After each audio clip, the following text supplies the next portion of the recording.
Welcome, everyone. This is Joe Dager, the host of the Business 901 podcast. With me today is John Warrillow. John is the founder of the Value Builder System, author of Built to Sell, and his latest book, The Automatic Customer, which was selected by Fortune magazine as one of the 5 best business books of 2015. Prior to starting the Value Builder System, he had started and successfully exited 4 companies. So, John, I'm very happy to have you here, and can you maybe fill in the blanks, that introduction, that elevator speech, maybe? Oh, I think you did a great job. Yeah, no, we work with entrepreneurs and help them improve their value. Typical range is companies with between 1 and 20 million in annual sales is the guys who we work with. And as you know, a lot of those companies struggle for recurring revenue. And so that's one of the 8 key drivers of company value. And that's what triggered me to write the book, The Automatic Customer, is to try to give folks some explanation of how to create a recurring revenue stream. Well, what drove you to write the book? Was it an extension of Built to Sell, or did you just need another book to put in your collection, or what got you to write The Automatic Customer? Well, yeah, so we have business owners, when they go to Value Builder, they complete a questionnaire. It's the first step in our process. We've got 12 steps to help them improve their value.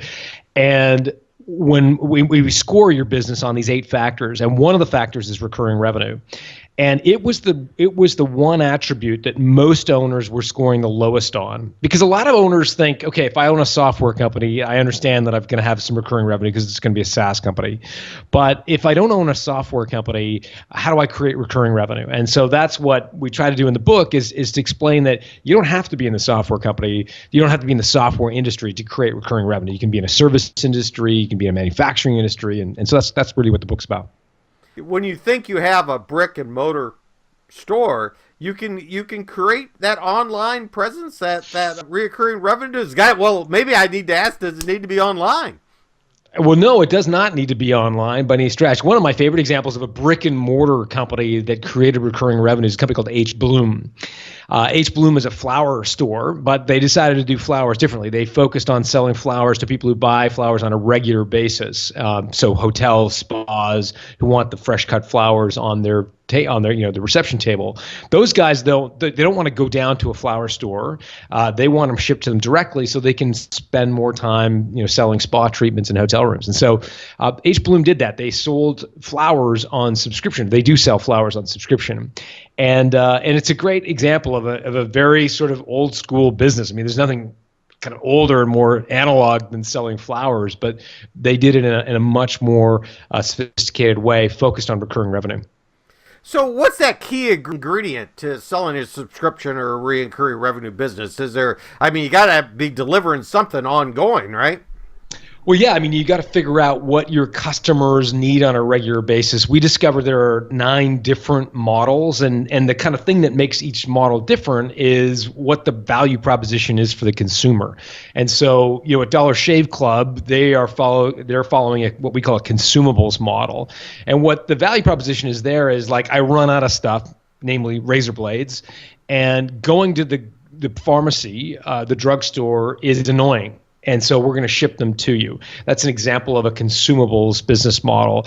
Another example of the 9 is called the simplifier business model, where essentially all you're doing is simplifying for your customers their lives. So a good example of that would be Mosquito Squad. They offer mosquito treatments to your backyard so you don't have to deal with mosquitoes in the summertime.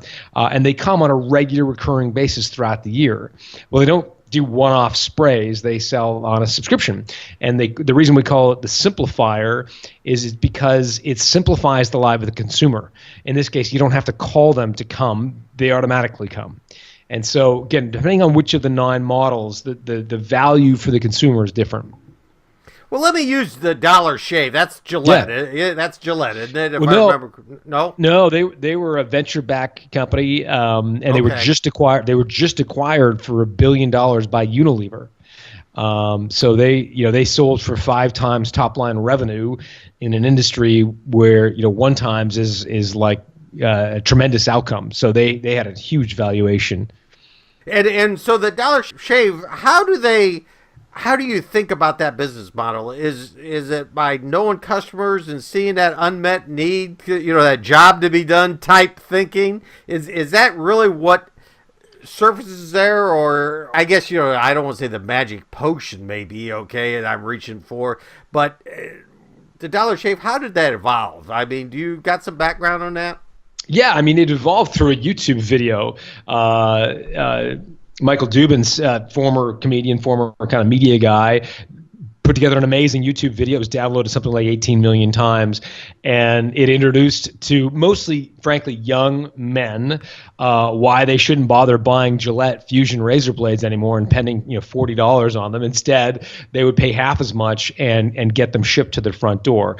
And so he hit a lot of buttons for consumers, right? It was number one, less expensive. Number two, it was shipped directly to them in a target segment that frankly has really no time to go down to Walgreens, right? Like young, reasonably affluent, reasonably tech savvy males had no interest in spending and hanging out time in Walgreens. It was just an annoying task that they had to get off their list, replenishing their razor blades. And so what Dubin did was really kind of key in on that insight. Now, what Dollar Shave also did was started to sell adjacencies, right? Because once they got the subscription, they didn't just stay with razor blades. They started off with inexpensive razor blades, then they went to more expensive razor blades, 2-blade, 4-blade, 6-blade. Then they went to One Wipe Charlie's, which is their name for moistened toilet paper. And then they went to Shave Butter. So once they got a subscriber, it was a share of wallet play, right? They were trying to get more money from each subscriber because the cost of acquiring a subscriber obviously is enormous. The lifetime value, however, it should at least offset that and hopefully much more. That's the real play for a recurring revenue model is trying to ensure that your lifetime value of your subscriber is at least 3 times that of the cost to acquire her as a customer. So you're looking for that 3-to-1 LTV to CAC ratio.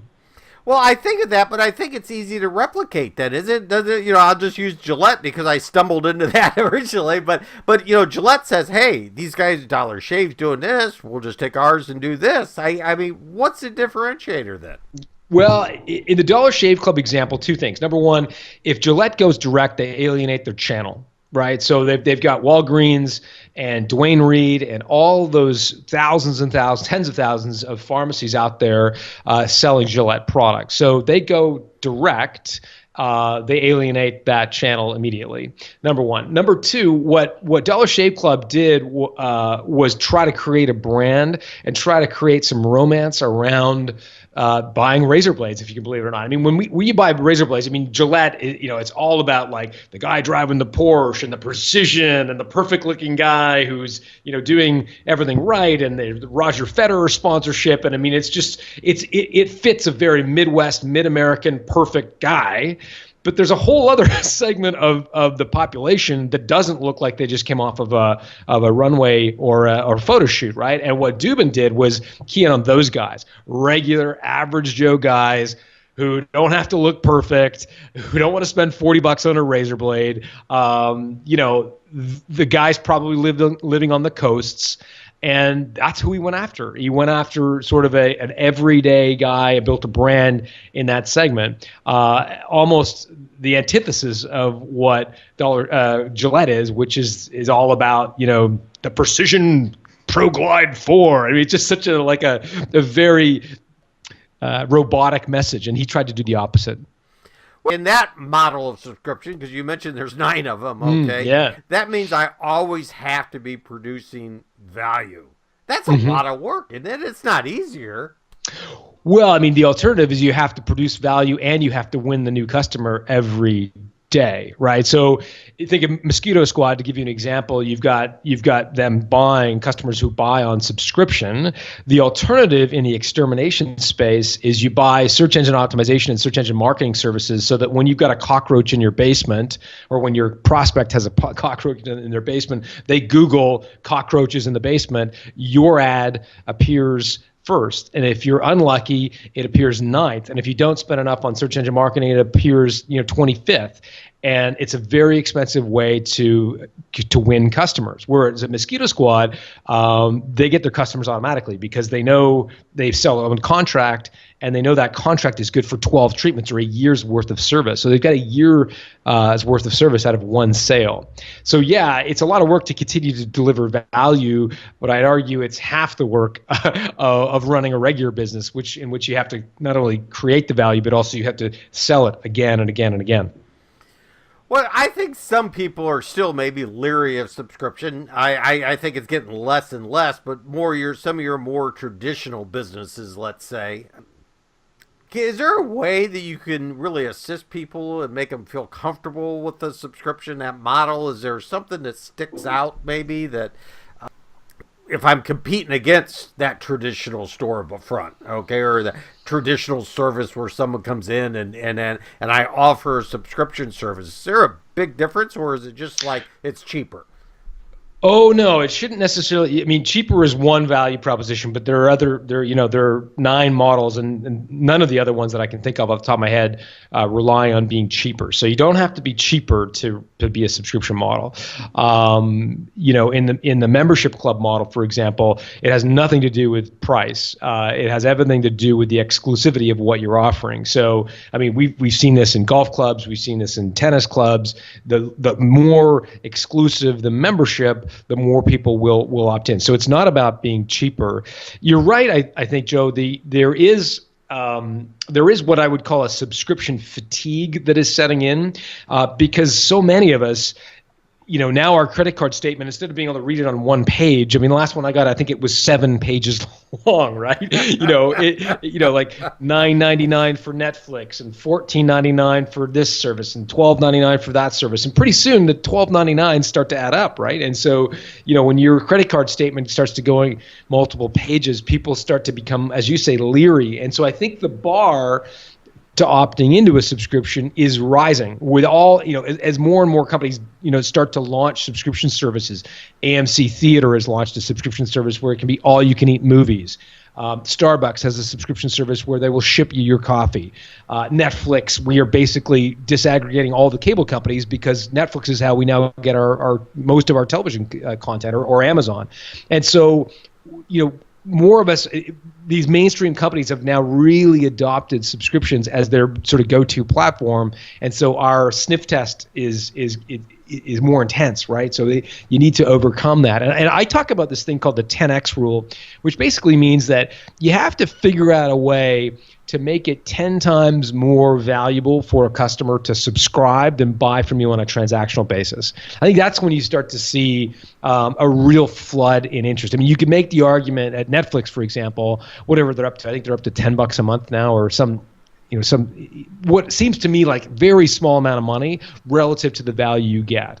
And so that would be a 10x for me. It's compared to $100 or $150 cable bill, you could argue that Netflix is 10 times more valuable. And so I think that's what you want to strive for. If you're just slightly better than buying on a transaction basis, people will default to transactional. You've got to be a lot more interesting, a lot more compelling. That doesn't necessarily have to be cheaper, but it does have to be more value. Well, I think one of the things that most of us could relate to, and it may not be even a subscription service per se because it's so infrequent, but Amazon Prime is probably the best loyalty program in the world, is it not? Well, I mean, Amazon, I'm glad you brought up Amazon. They're all in on this thing, right? So they've got Amazon Prime, which is indeed a subscription service. It's an annual subscription, right? They've got Amazon Mom, which is where they sell diapers on subscription. They've got Amazon Subscribe and Save, which they will put virtually anything in their store on subscription. So if you run out of toilet paper, paper towel, and dishwasher detergent, guess what? They'll send it to you on subscription. Amazon Fresh is their grocery delivery business, which is, again, a subscription. So, I mean, if you want to talk about a company that is all in on subscriptions, it's Amazon. I forgot even to mention, there was Amazon Kindle Unlimited, right? I mean, right, of course, yeah. How could I forget that? Looks like you don't need it, Joe, because you've got a lot of hardcover books behind you. And it took me a while because I enjoyed a hardcover book.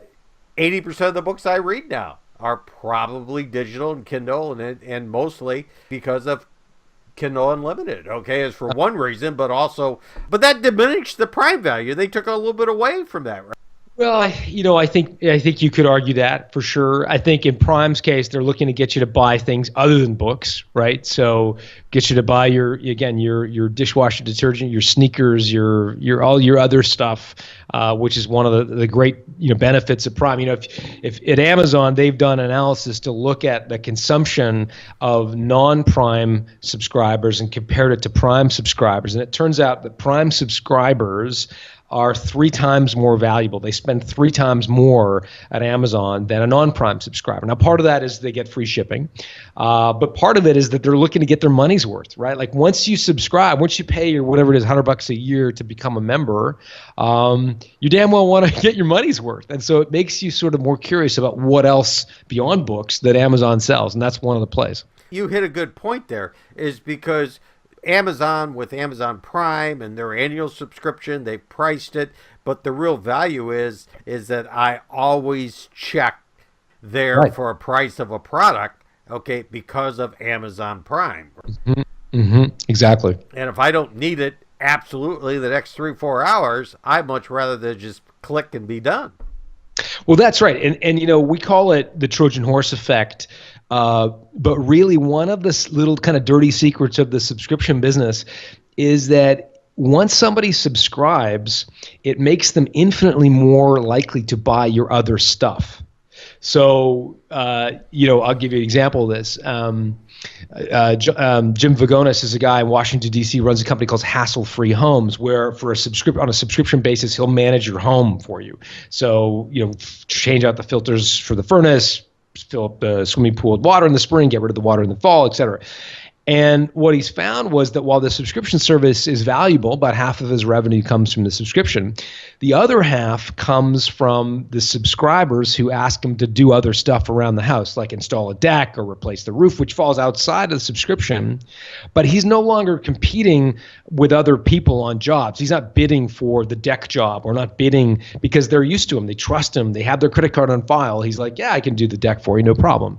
And so Amazon knows it, the big global behemoth, but so does Jim Vagonis, the small business in Washington, D.C. So I think, there's a lot of companies that have realized that there's this kind of Trojan horse effect.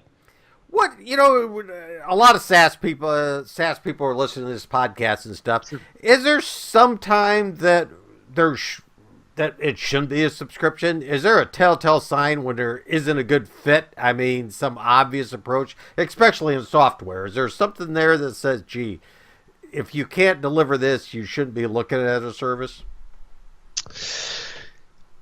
Yeah, so software is a tricky one in the sense that software, in most cases is going to benefit from a subscription. I mean, virtually every software from Salesforce.com, obviously, the people who pioneered the space, to now Microsoft Office 365, Adobe, most of them have now gone to subscription-based pricing as opposed to the perpetual license.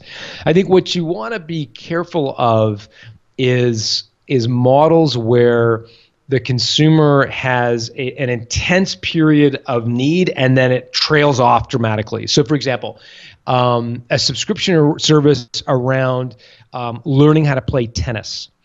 So most people who learn how to play tennis, they get interested in tennis. They want to consume everything there is to know about tennis. They go out, they play tennis, they consume tons of content about tennis, and then they get to a point of sort of competence, and then their appetite to learn anymore becomes really, really low. So they've reached a point where they can play club level tennis. They've got some social friends. They don't, and their appetite to the incremental advances become much smaller, and their appetite to consume more information drops off. And therefore, if they subscribe to tennis.com's subscription service on how to play a better game of tennis, chances are they're not going to stick. Whereas if you had, in that case, your how to serve a great 10 miles an hour faster course, that's a classic. That would be more likely content that would be ideal for a course, start, end. What your software, where there's a need for it on a continuous basis, that's really where a subscription model would make more sense. Well, I don't want to go into all 9 different models, but Mm. what's your favorite one or the most different one that maybe someone's not even heard of? Yeah, let's think about that. I'm not sure it's different, but I'm also not sure everybody thinks about it as a subscription model. One of the 9 is called the network model. And the network model is the hallmark of the network model is that the value proposition of being a subscriber goes up the more subscribers that opt in. So the classic network model was the old copper wire telephone, right? So in the 1800s, the only people you could call when the telephone was first invented is like the post office, the police station, maybe the fire department, right? And so the utility of a phone became fairly limited. But as soon as your friends and family started to get a phone, the utility of a phone really started to compound. We see that same model take effect these days in a lot of video games.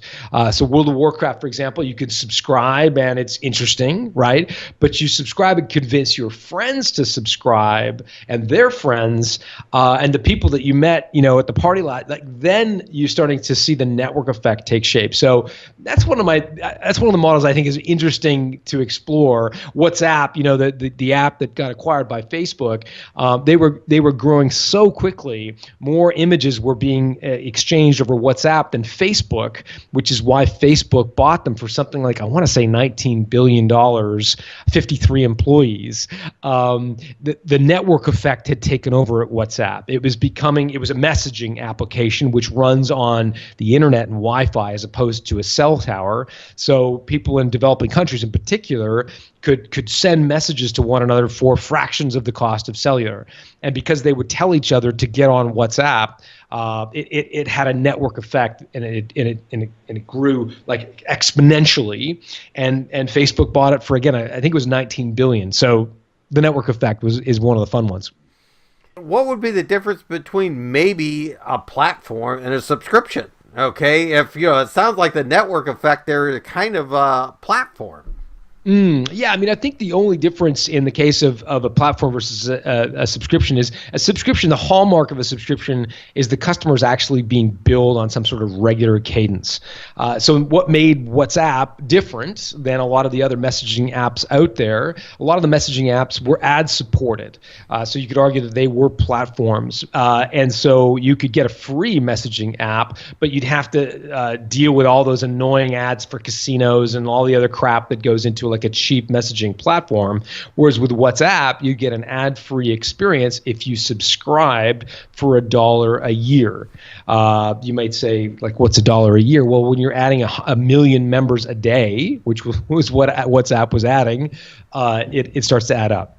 So I think the hallmark of a subscription versus a platform are people opting into some sort of regular cadence billing. And that's really what a subscription means. Could be monthly, could be quarterly, could be annually.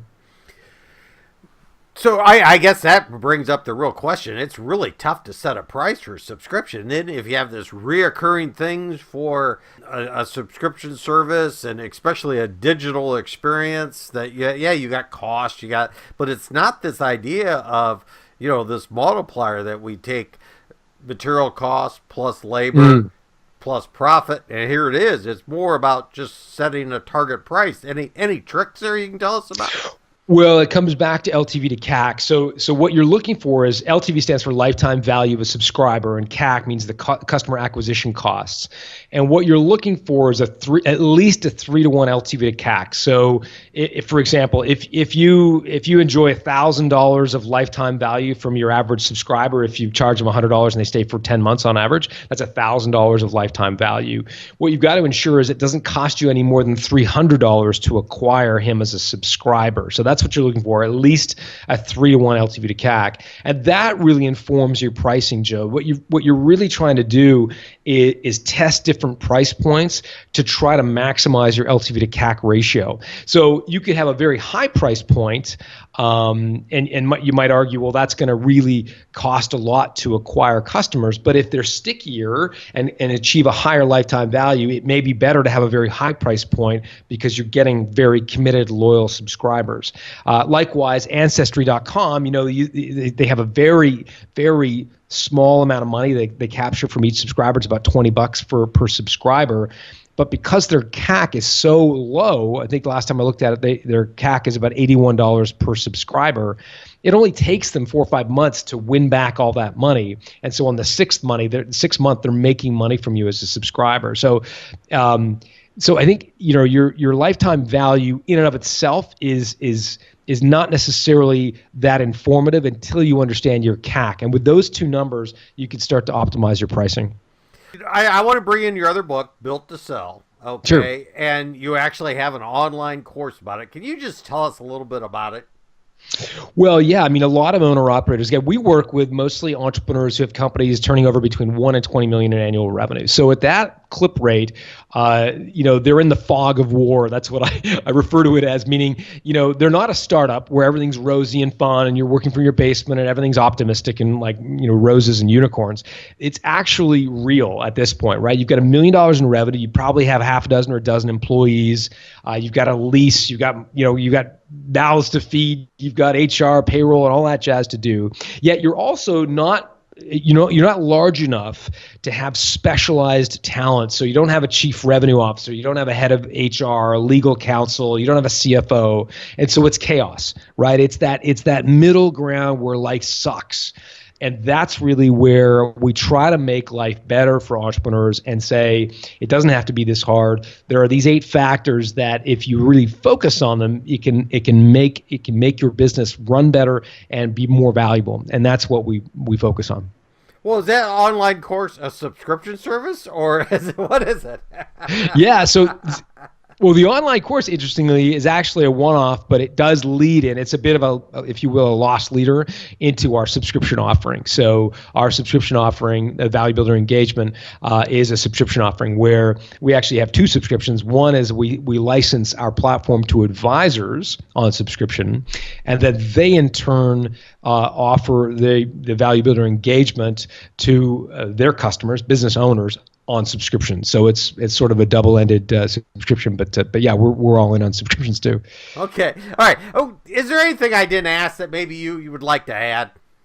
No, I mean, I think you've done a great job. I mean, we've covered a lot. I think if people want to get the 9 subscription models, or they want to go through and complete the Value Builder questionnaire, you can do it for free. Just go to valuebuilder.com and you can opt in there, and we'll get you the questionnaire to complete and the 9 subscription models. Okay, and is that the best place to contact you and learn more? Yeah, okay. Valuebuilder.com. Okay. All right. Well, I would like to thank you very much, John. I appreciate it. The Automatic Customer was a good book. I enjoyed it very much. I would recommend it for people, especially people with a SaaS outlook, okay, that are looking to build their own subscription model. And before they go into it, I think it's got some great background in it. So thanks again, John. This podcast will be available on Business 901 iTunes Store and the Business 901 website. So thanks to all the listeners.